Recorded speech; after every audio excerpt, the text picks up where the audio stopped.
আলাইকুম, hello everyone, back to my channel Farana's kitchen. আশা করি সবাই ভালো আছেন। আজকে করে দেখাবো খুবই মজার পাস্তা তৈরি করতে কি কি লাগছে সেটা আজকে আমি দেখিয়ে দিব।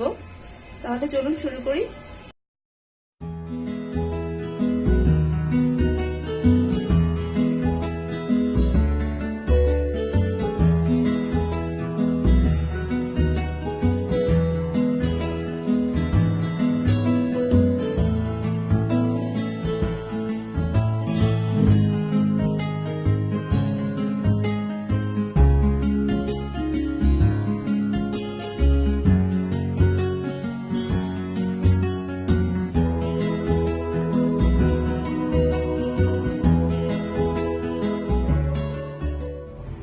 পাতিলে পরিমাণ মতো পানি নিয়ে একদম গরম করে নিয়েছি।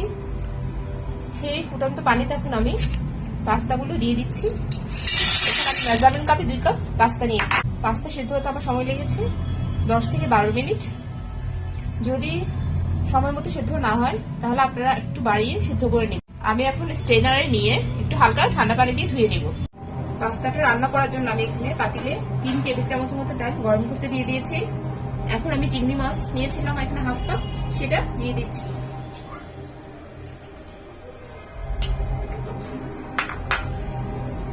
চিংড়ি মাছটা যখন একটু ভাজা হয়ে যাবে তখন এখানে দিয়ে দিব আমি অন্যান্য মশলাগুলো।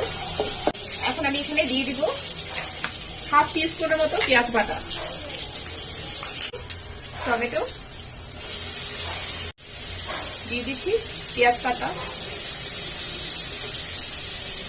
এখানে নিয়েছি আমি লবণ আর কাঁচামরিচ, সেটা দিয়ে দিচ্ছি। হাফ টিস্পুনের মতো জিরা গুঁড়া দিয়ে দিচ্ছি। এখানে ধনিয়ার গুঁড়া দিচ্ছি আমি হাফ টিস্পুনের চাইতে একটু কম। এখন অ্যাড করছি সয়া সস, দিচ্ছি ডিমটা একটু হালকা করে ভেজে নিয়েছি অন্য একটা পাত্রে। এখন দিয়ে দিচ্ছি পাস্তা। এখন রেডি হয়ে গেছে, আমি চুলাটা অফ করে দিচ্ছি। রান্না আমার শেষ হয়ে যাবে, ঠিক তখন আমি দিয়ে দিব এখানে মেয়োনেজ।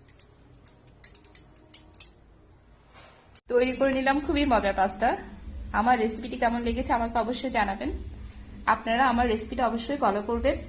আমার রেসিপি যদি ভালো লেগে থাকে তাহলে প্লিজ আমার চ্যানেলটি লাইক, শেয়ার, কমেন্ট, সাবস্ক্রাইব করবেন এন্ড সাবস্ক্রাইব করবেন।